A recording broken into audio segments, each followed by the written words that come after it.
Very good evening. You're watching India Sense. I'm Gauri Dwivedi. This is a show that gets you a ringside view of all that's happening around the world and why it matters to you, the global Indian.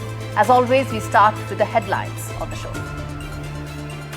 First up, the Elon Musk, Donald Trump spat gets messier, uglier and more personal. What started with sadness quickly turned to ingratitude and descended into personal barbs and not so veiled threats. Where will this spiral end? We decode.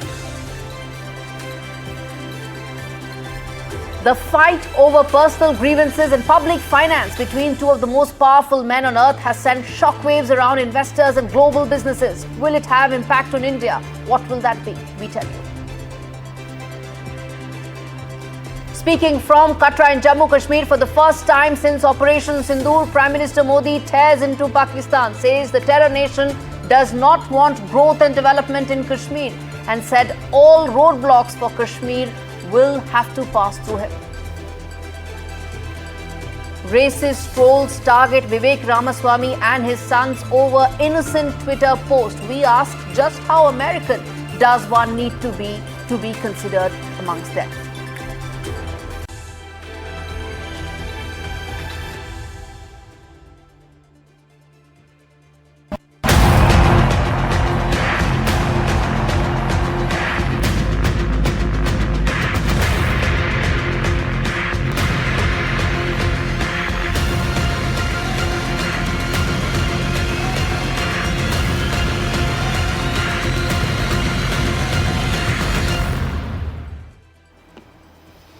Our big story this Friday on India Sense, viewers. You called, it's the world's richest breakup actually. Once allies, now adversaries. Donald Trump and Elon Musk are locked in a public political slugfest that could burn billions and rattle boardrooms and put investors on the edge from Wall Street to Dalal Street.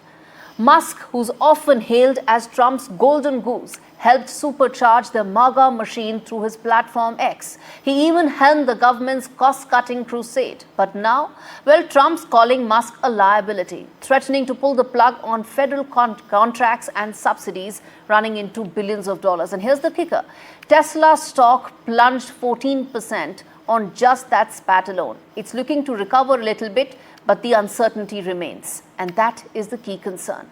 But it is not only Musk. His empire, including Tesla, SpaceX, Neuralink, and X, of course, is now all under Trump administration's microscope. Regulators smell blood in the water. Investigations are heating up. Elon Musk may have once danced through red tape. Now he's tangled in it. But what's on line for India? Well, as far as New Delhi is concerned, where Musk had just cracked open the door for Tesla. Remember, no factories yet, just showrooms in Delhi and Mumbai. It's a toe in the water, not a cannonball.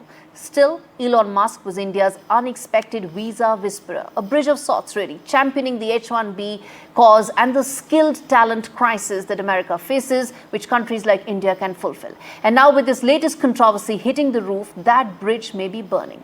And just in case, if you have not already heard, Indian regulators have just greenlit SpaceX access to India. Now, what does that mean?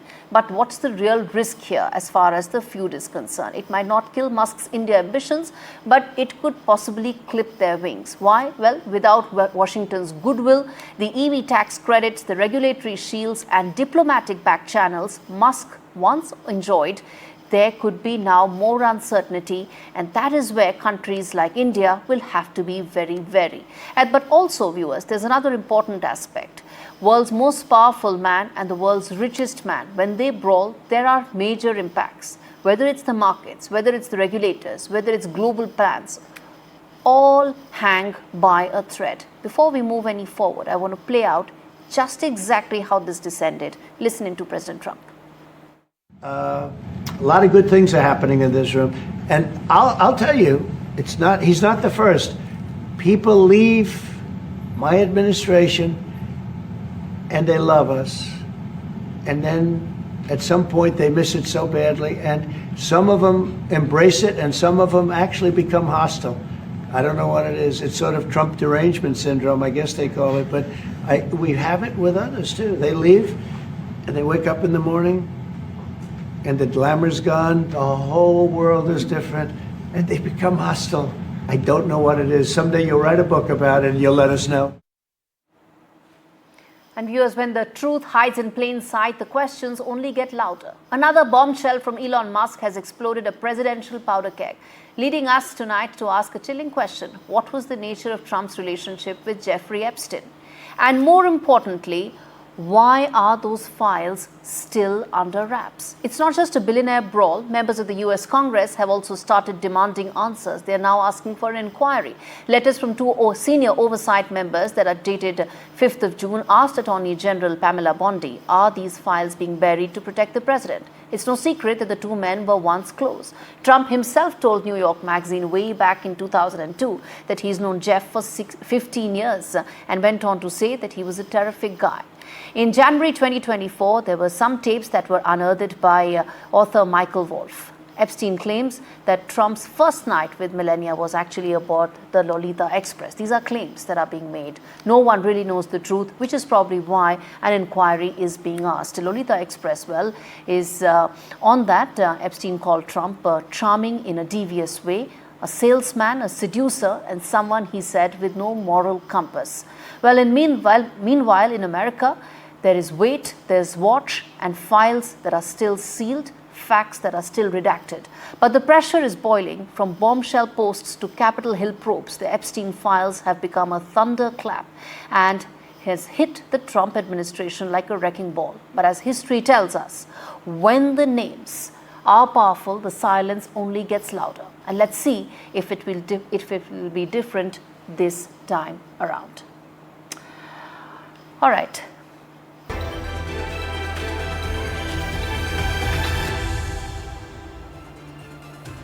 Let's get you the top voices this week on the show, talking about, well, what exactly happened in the US right now. Washington, D.C. corridors are filled with the kind of uncertainty in the air. And what does this mean for India? Bill Drexel, who joins us, is with the Hudson Institute.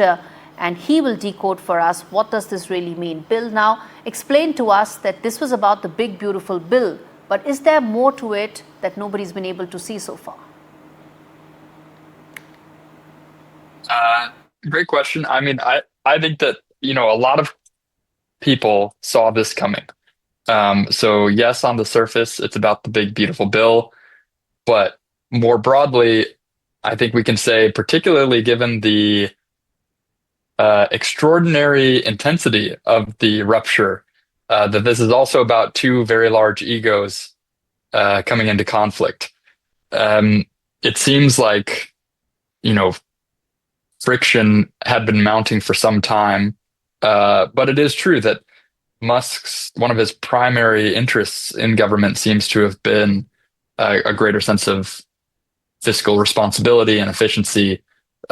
So things seem to have reached a breaking point, and as is so often the case with this administration, it's been colorful, to say the least. Indeed, that's a very articulate way of putting it, Bill. But the point is that what is the kind of impact that we are talking about, especially when it comes to Musk's business empire, the exposure that he has to government contracts, government subsidies? How is that likely to be assessed going forward? Absolutely. This will have really wide-ranging impacts in politics and in business. There's no doubt. I think before we can really speculate on what those impacts will be, we have to at least say that this story is still developing, right? So, both of these characters have really, they make big moves often. So I'm not sure that this story is over, but there's no doubt that many of Musk's enterprises are deeply intertwined with government funding. There are billions on the line in terms of government contracts, especially SpaceX. And as we saw on Twitter, he threatened to kind of take down a service that SpaceX was providing that actually was really important to NASA. So there are mutual dependencies here that may get renegotiated, but there's no doubt that Musk's companies will be impacted, particularly in their government work. At the same time, Musk's companies were already being impacted by his association with Trump. So I think we'll also see some rebalancing in multiple directions. on the flip side, Musk was the largest donor to Trump's campaign. He gave an incredible amount, and the tech bro MAGA alliance that has really driven a lot of this administration uh, could, if not unravel, at least transform considerably. And what that will mean in terms of policy, not just for technology, but more broadly, remains to be seen. Indeed, remains to be seen given the uncertainty that is in the air. Bill Drexel, really thank you for joining me live from Washington, D.C. to decode that story. Shifting focus now to breaking news that's coming in on the broadcast. Prime Minister Modi has been invited to the G7 summit. In fact, Prime Minister Modi has announced that the invitation, in fact, he's glad to receive a call from the Canadian Prime Minister.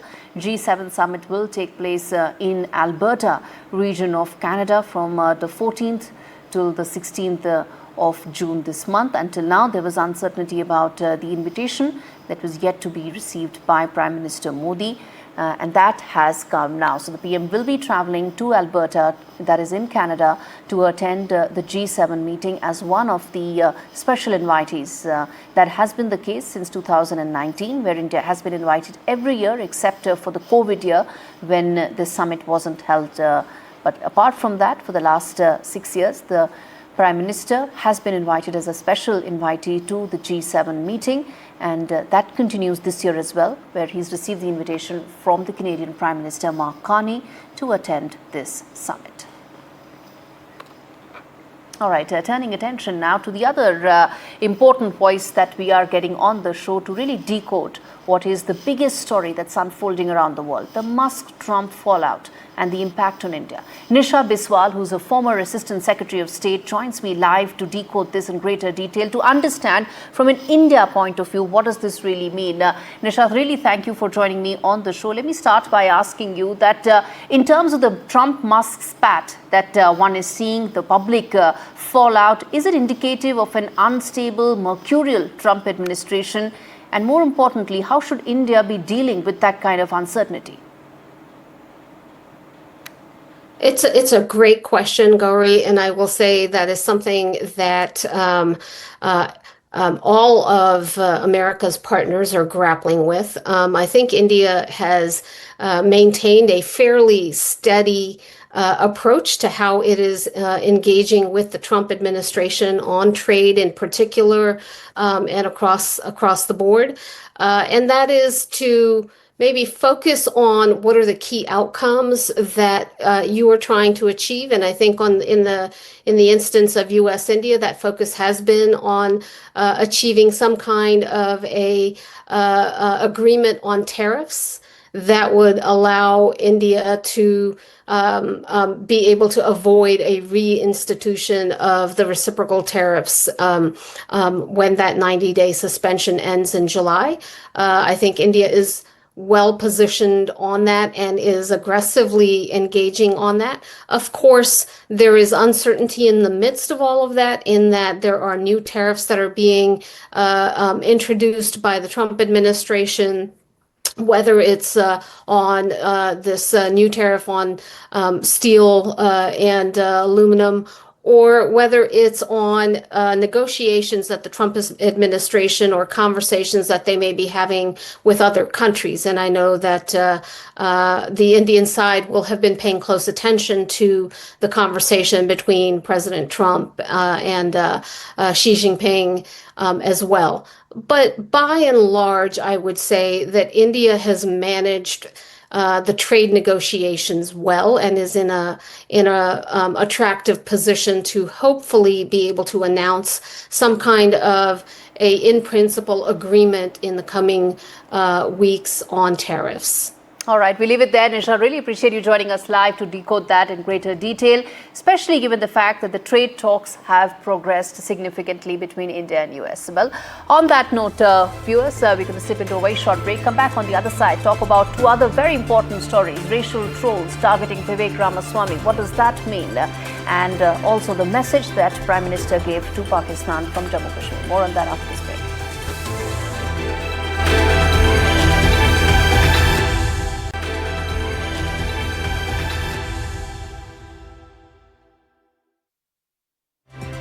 Prime Minister Modi visited Jammu Kashmir today for the first time since Operation Sindoor and the Pahalgam terror attack that took place prior to that.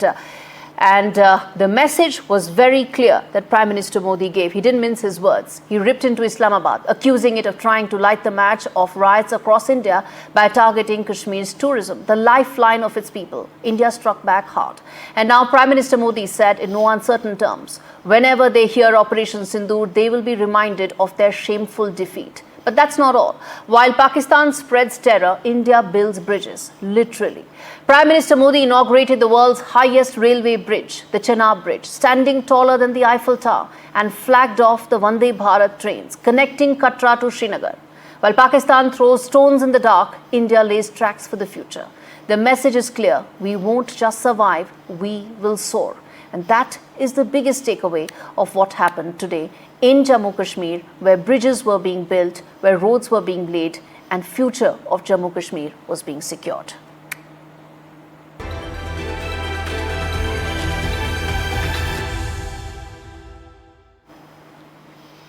A proud father posts a photo with his sons and the internet shows its ugliest face.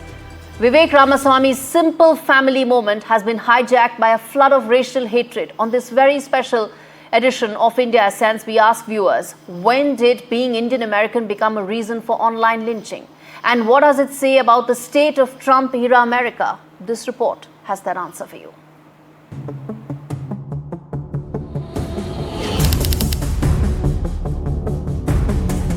It was meant to be heartwarming, a picture-perfect description of the American dream. A father, a politician, a husband, Vivek Ramaswamy standing proudly with his sons, captioned simply, "It's why we do it." But what followed was anything but family-friendly. In seconds, the replies turned into a digital mob, a venomous flood of racist mockery and slurs. It was anti-Indian racism, masking as patriotism. From mocking skin color to attacking culture, the message was chillingly clear: you don't belong. Ironically, Ramaswamy was born in the US and raised American.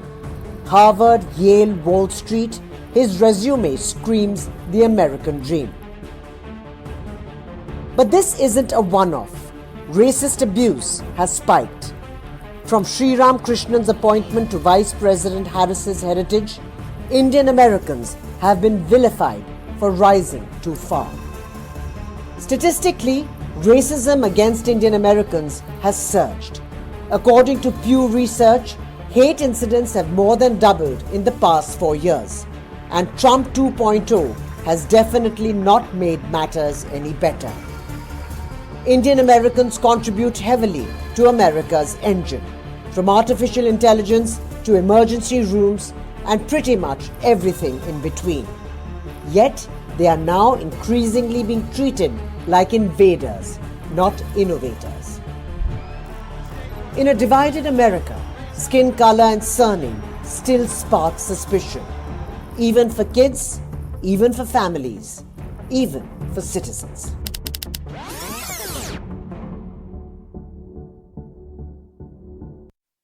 Viewers, in 2025, how American do you have to be just be considered as an American? For many Indian origin families, it still seems the answer is much more. We must ask ourselves not just who belongs in America, but who's being forced to constantly prove it. On that note,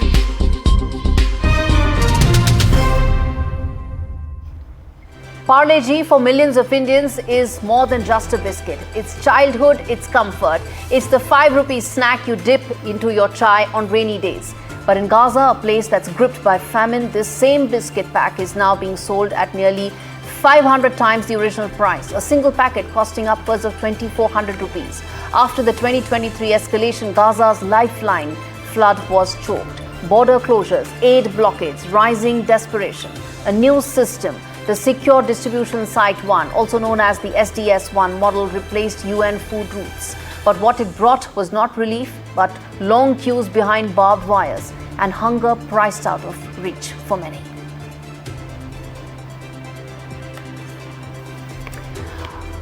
All right, viewers, that brings us to the end of India Sense. Thanks so much for watching this special edition.